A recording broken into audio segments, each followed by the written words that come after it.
Welcome back to another episode of Carbon Confessions. So we have a new guest here today. Aidin, nice to meet you. Yeah, nice to meet you too. Yeah. Cool. So tell us about yourself quickly. I am a DJ, music producer. I also own a record label. I promote events, and yeah, just big into music and performing. I've met you before with Level. Level's normally here with us, but I think he's probably just busy today. So tell us, what made you get into DJ? I still remember seeing the first DJ that I ever saw play live, and I'm pretty sure it was Euphonic. It was either Euphonic or Fresh back in the day, probably like 2010, 2009, something around there. I wasn't actually big into DJing, to be honest. When I got into music originally, I was in a band, I was playing music on a guitar, and DJing was just something that spoke to me. It was being able to perform for a crowd, being able to connect with them while you're performing. It made me feel as if that was just my calling. And I've never been more interested in something in my life. I've never had that same kind of connection to something.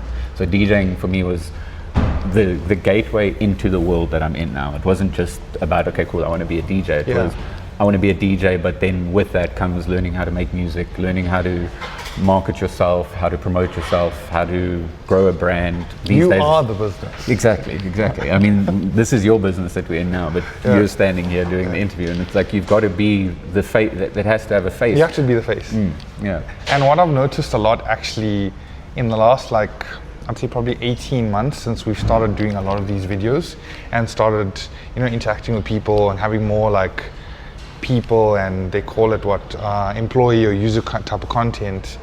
We've noticed a big uptick in our social media and our brand presence and awareness, because people see your face, they see the staff, they tie something to you, and it's more recognizable, and people actually want to interact with you. So I completely agree with that. You got to own it and you got to go with it.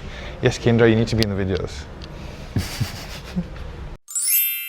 I fully agree. I agree, and I think I've noticed now in the last couple of years with the growth of social media, like when I got into it, the best way to market yourself was there was Facebook back then, but it was well, Facebook's still around. It's still the old people still use it.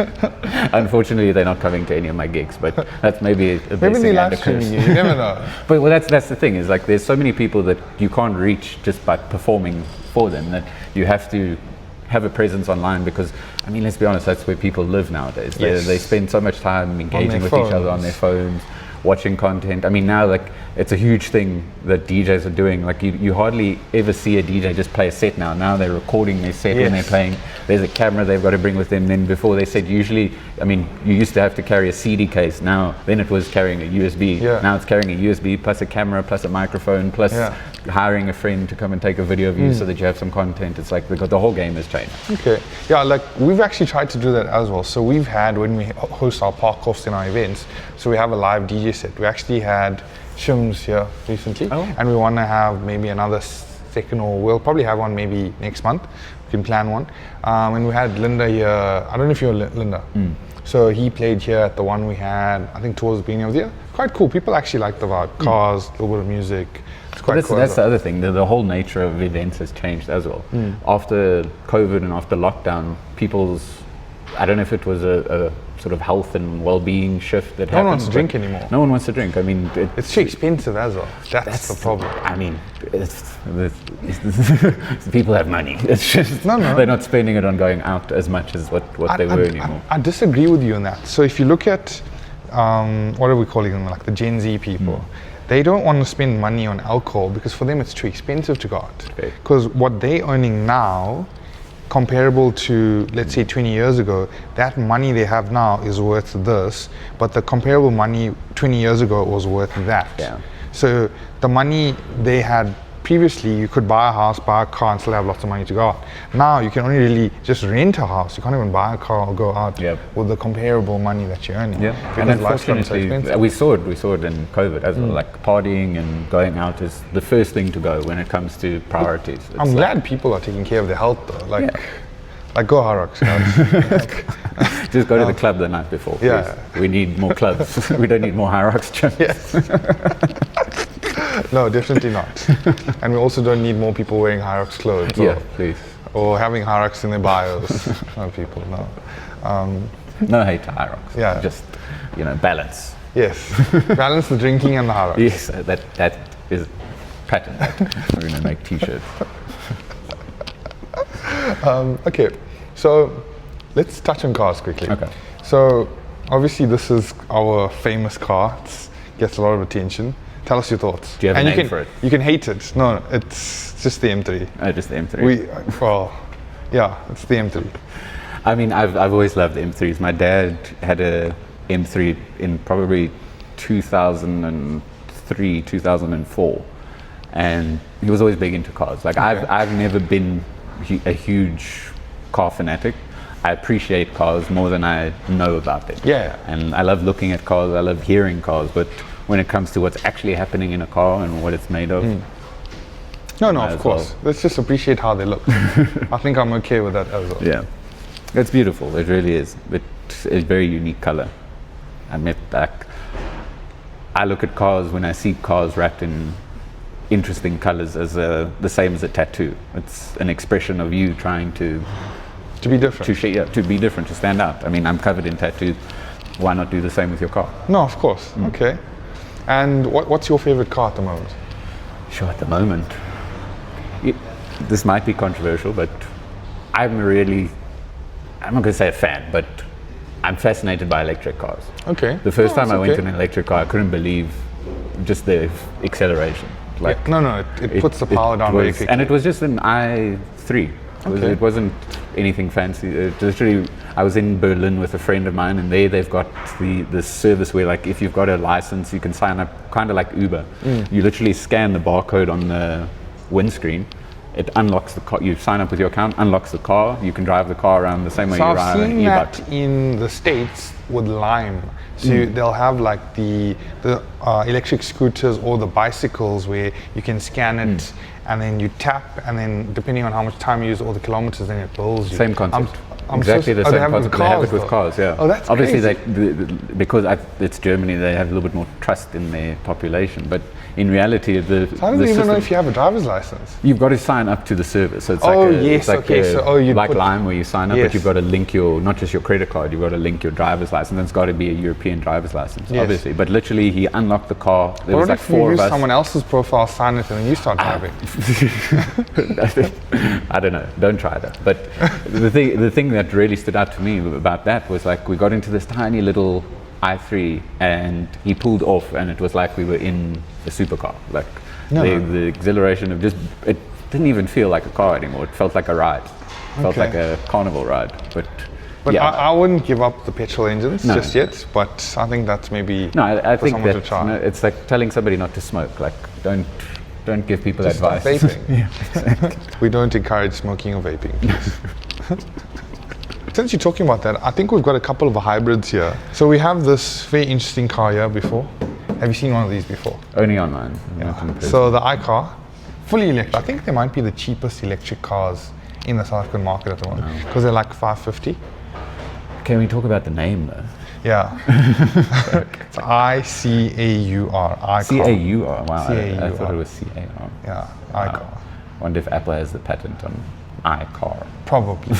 Fall under the Cherry brand, so it's actually quite cool. We're doing small cosmetic upgrades to it, but again, I think these electric cars are going to be something very cool for people to do, and apparently they're really popular. Like there's a back order on them at the moment. Yeah, I mean I think that was also one of the big considerations with electric cars. Was for most people they were unaffordable anyway. With the choice, I guess people would rather. Now the Chinese have made everything affordable. Everything. I mean, I drive a Chinese car just because it has all the extras that I need that would have cost me an extra 100, 200k in a BMW. Yeah, of course. What car are you driving? I have an Omoda. The C5. Yeah. Oh yeah, the C5 is very nice. Yeah. It's actually my second one. Okay. First one got written off. Somebody drove into the side of me. Okay. Just unfortunate timing. But when I was looking for another car, it was the only thing that I was really drawn to. Going to replace it with. Yeah. Okay. So, Omoda C5. You know, funnily enough, about I think it was 3, maybe 4 years ago, when these just came out, we actually did a special edition for Cherry South Africa. Okay. The ones where they had like these gold wheels and all the trims are gold, and there was a body kit on it. We actually did that. I've seen one of those. Yeah, it's called Omoda GT. Yeah, we actually did them. Oh, I was wondering what the GT actually was. Yeah, they just tried to copy it towards like GT. Okay. So we actually did like I think we built like 80 of them or 75, something like that. I have seen one. There's one that's in the area I stay in that's got a custom plate and everything. So yeah, I've seen it. So how do you feel about the car though? I really like the car. It obviously doesn't drive like a German car does, but no, of course, it's never going to. The feeling of having everything, like, look, the biggest consideration for me when it comes to deciding on what car to buy is, does it have CarPlay so that I can see where I'm going? Yeah. Does it have sound that I can listen to that doesn't sound awful? And is it safe? Like, because I drive around a lot at night. I drive around in environments. So you want reliability. You want reliability, something that isn't going to really break down or run the risk of falling apart. So, I mean, I'm really impressed with it, I must be honest. Okay. I've driven quite a few of them before. I think value for money, what you're getting, I think it's very impressive. And it looks cool. For me, the front looks like an alien car. I feel like the front of the new one looks weirder. Oh, you think so? Like for me, the front just looks like an alien spaceship type of vibe. I think, I mean, I've always felt like a lot of these cars, you can tell the influence they got from the other companies. Like, so what do you think this was influenced by? Was this not off of a Range Rover? No, the Range Rover is the other one. Like the C7's a bit bigger. Yeah. You think this is like an Evoque? I think. Yeah. Oh, do you think so? Sometimes from the side I get that feeling. I guess I can kind of see the Evoque. Okay. But definitely they all share some very common similarities to some of the other brands. But I mean, now you see these on the road all the time. Oh no, like, they're everywhere. And I think that's because people have gotten to the point that it's the same as choosing a phone. You're going to choose something that's got all the features that you need. You're 100%. Some people aren't attached to brands anymore. It's no, not at all. It's affordability. It's like we were talking about earlier. It's also every year there's a new model, there's a new something. You can't keep up, so you've got to kind of just pick what you're happy to and stick with it. Yeah, and stick with it. Okay. So are there any cool projects you're currently working on? So I'm working quite closely with Team ODV doing events. We started a record label halfway through last year, sort of collaborating together on releasing music, because we were kind of independently as artists and we just felt like we wanted to come together and see what we're able to do.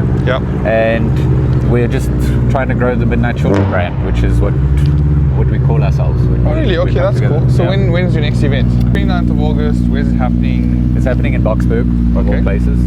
It's actually at a Grand Prix model store. They sell a lot of toy cars and remote controlled cars. They have a really cool space upstairs that we're going to host something at. I'm from the East Rand, so there's a little part of me that wants to try and grow the scene there, because there's a lot of stuff that happens in the north, a lot of stuff that happens in Fourways, Santon, those areas, but not much happens in the East Rand except H2O. So for me, trying to grow something there where I come from, at least as a start, is something I'm quite passionate about. Okay, that's really cool.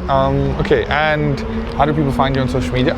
So Aidin Caye, Aidin Caye across everything. Instagram, TikTok, Facebook, YouTube, all the good stuff. Okay, thank you. Thank you for coming today. Thanks for having me, bro. Really appreciate it. And don't forget to like, share, comment, and subscribe.